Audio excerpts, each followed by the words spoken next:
Hello, everyone. I wanted to spend today uh, about a topic that really came to my mind because I was reading about a company that reported amazing earnings today, and I was curious about the founder of that company. And the founder of that company grew up in a Jewish home, and when it came time to have the bar mitzvah, turned it down, refused to have the bar mitzvah because he said, while I respect people who believe the Jewish way of life, I think that these are just interesting stories. I think the Torah is just interesting mythology, and I see no evidence for this stuff. So I was so taken by that comment about whether or not the Torah is real or whether it was just some man-made collection of stories, that I wanted to see how the Lubavitcher Rebbe would answer such a question and such the doubt.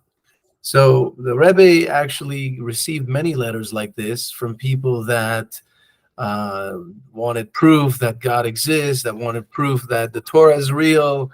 And of course, in his clear delivery, he definitely dispels any doubt as to whether that is true. So here's a letter from someone who had these doubts, and I will also include another letter that also talks about some this similarly. So I've received your letter of June 13th, which, after a brief biographical outline of yourself, you present your problem, namely that you recently became aware of a feeling of apathy and indifference to the religious tradition and practices, the Jewish tradition, that is, due to a perplexing doubt as to the authenticity of the Jewish tradition, by which you undoubtedly mean the Torah and the mitzvot and the commandments that are given by God, and you wonder how their authenticity may be logically proved. I hope this is indeed the only difficulty which has weakened your observance of the practical precepts in daily life, in observing Jewish way of life. In most cases, the true reason is the desire to make it easy for oneself and avoid a burden. One later seeks to justify this attitude on philosophical grounds. So the Rebbe here is pointing out something really important. Sometimes our little evil inclination that is inside of us, that wants us to just have an easy time, and so we don't want to do certain of the Jewish traditions because they seem like a burden, because the do's and don'ts of the Jewish tradition require you to live life that in a way that is not always according to how society wants you to live life, and it requires you to have certain responsibilities and obligations that you just don't feel like having. You just want to relax, chill out on the couch and watch TV, and maybe you don't want to have to deal with observing the Sabbath, or having to drive far to find a kosher restaurant if you're on vacation, or you just don't want to have to take off work on certain holidays, and you don't want to have to go and pray in a synagogue. So because of that, because it seems like a drag, that it's a burden, you start trying to find justifications for it by saying maybe philosophically, maybe God doesn't exist, God forbid. Maybe the Torah and all these requirements that come in it are not true, and the stories that come in it are indeed mythology, as that CEO that I mentioned in the beginning said. So the Rebbe says that if hopefully this person doesn't have this issue, but because if that's the case, the problem is more complicated. So he says, in the hope that you belong to the minority of people who are not trying to do away with a Jewish way of life because it's a drag. He says, I will briefly state here the logical basis of the truth that the Torah and the mitzvot were given to us by divine revelation.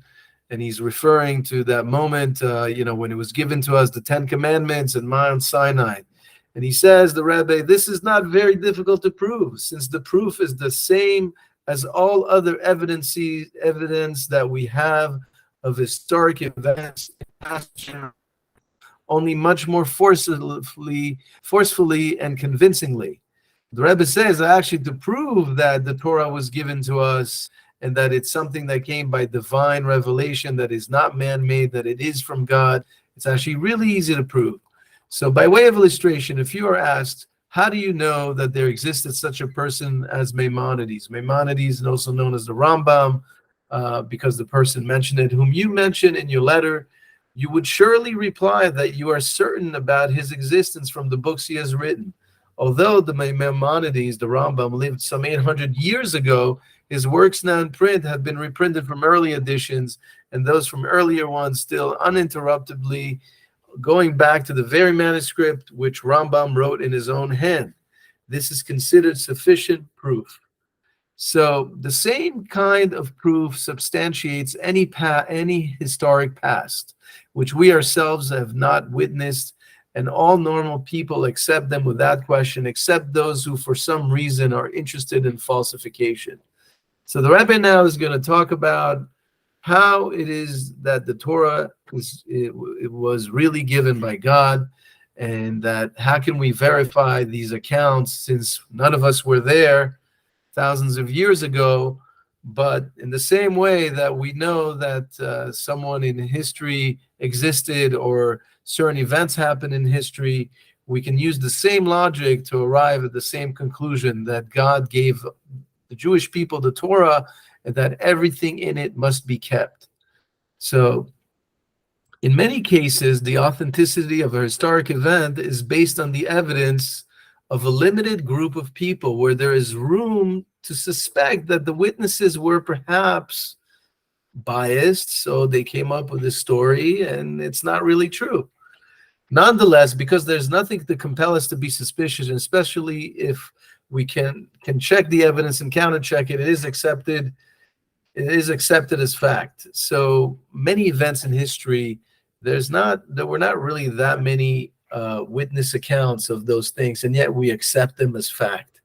Now, the Torah that was given on Mount Sinai, there's actually a lot of eyewitnesses and a lot of ways that we can see that it is really a fact that it happened. So he will continue and explain this. Millions of Jews have always known and still know that God is the author of the Torah, the written Torah and oral Torah, which he gave to us not only to study, but to observe and practice in daily life. The Almighty made it a condition of the existence and welfare of our people as a whole and of the true happiness of every individual member of our nation. How do these millions of people know, and how did they know in the past that the Torah is true? They know that because they have it on the evidence of their fathers, millions of the Jews that came before them, previous generations, and these people in turn came from their own fathers and so on, and this uninterrupted cycle goes back to millions of Jews, including women and children and those that were not of the age that witnessed the giving of the Torah. And the giving of the Torah was given before 600,000 adult males, and with women and children and all of that were millions of people that witnessed the divine revelation at Sinai. So throughout all these generations, the very same content has been traditionally handed down, not by a single group, but by a group of people of many millions of different mentalities, walks of life, interests, under the most varying circumstances, places, and times. So the Rebbe is saying that the story of how the Torah was given and how it was given by God, it is referenced by so many people from different countries, the Jewish people and non-Jewish people alike, and they said that their own ancestors told them those stories, and those ancestors said that got those stories from their ancestors. So clearly, it cannot be disputed that the Torah was given. So in another letter, the Rebbe says it even more forcefully. He says, as for your doubts about the basics of the Jewish way of life, there's a whole body of literature, classical and contemporary, including in English, that deal with the subject. Much of it is not based on faith, but on fact. Suffice to mention here, by way of example, because of its timeliness, that the divine revelation at Sinai, when God pronounced the Ten Commandments and gave us the Torah, is one of the most scientifically established events in human history. Wow, what a statement. It is based on the evidence and personal experiences of over 600,000 male adults, besides women and children, which has been transmitted in identical form from parents to children throughout the generations in an uninterrupted chain of tradition, further authenticated by virtually identical daily observances of the same mitzvot by Jews in all generations, in all countries of the world, and with such devotion commitment that they were ready to make every sacrifice, even to the point of giving up their life in their loyalty to the one God, the one Torah, and the one Jewish people. So how can so many people, the Rebbe says, be saying the same thing, and yet it is not true? Clearly, such evidence cannot be disputed, as the Rebbe says. So the Rebbe continues in that same letter. Needless to say, the layman, someone who's not without a lot of experience, someone who's a beginner, cannot be familiar with all the sources and has no way of verifying the facts. But what does a layman do in other areas, for instance, in medical science? A patient, for example, may well have his doubts about the efficacy of a drug prescribed by his physician. Will he refuse to take the medication until he has been able to attend medical courses and learn all that his doctor has learned in his lifetime studies and experiences? Will he not rely on the authority of the medical specialist? If he has doubts about the expertise of one doctor, he can obtain a second opinion and a third. But when all doctors agree that he needs that medicine and the prescribed medical regimen, would he refuse to take that expert advice, even if he still has strong doubts about it? So the Rebbe is giving an amazing metaphor here of someone who goes to the doctor and is not sure they want to take that medicine. Is that patient going to now go to medical school to figure out the ingredients, to figure out also what's the best way to treat the ailment that that person has? Or maybe you can get a second, third, fourth opinion from other doctors until they all say the same thing.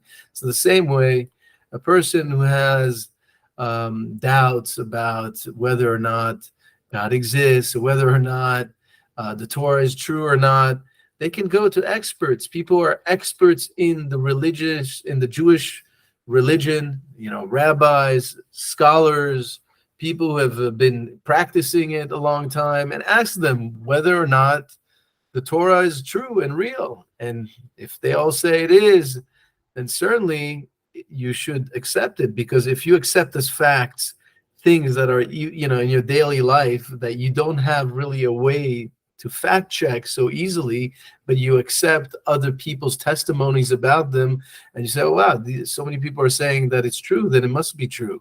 So clearly, in this case, we have millions and millions of people throughout all generations saying that God is real, God has given us the Torah, and that the traditions that we hold on to, which have saved us and have allowed us to outlive many, many empires that have come and gone, it should tell you that God is behind this.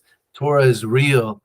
And if you ever meet someone who really lives by the Torah and Jewish way of life, you'll see that person is healthy and happy, and is certainly closer to finding their purpose in life compared to someone who is always doubting. So we need to take a lesson from that,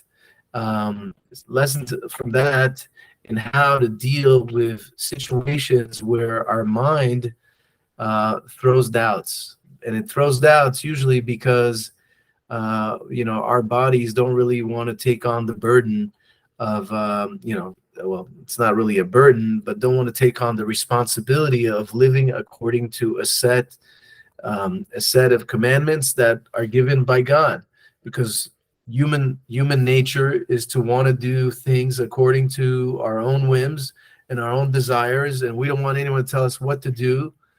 But this is what true love and devotion to God is about doing and acting before needing to know all the reasons of why things are such and such. Why can I eat this? Why can't I eat that? Why do I have to keep the Sabbath? Why can't I turn on the electricity on the Sabbath? Why do I have to do this? Why do I have to pray 3 times a day? Why is this text that I'm reading, part of the morning prayer? The way to approach the Jewish tradition and to get into a life that is one with the Torah and God is to act and do. Once you do, all those questions go away, because the feeling, the happiness, the sense of completeness, the sense of your soul coming alive, and also your clarity in seeing your purpose in life, once you feel that and experience that, you won't have any questions. But until you stand casually aside and you look at the Torah and all the commandments you have to keep, and you try to dismiss it with philosophical arguments, as the Rebbe said, if you don't jump in and do, which is called naaseh, we will do, and then when you take that approach of acting, then you will come to understand later why you have to do those things.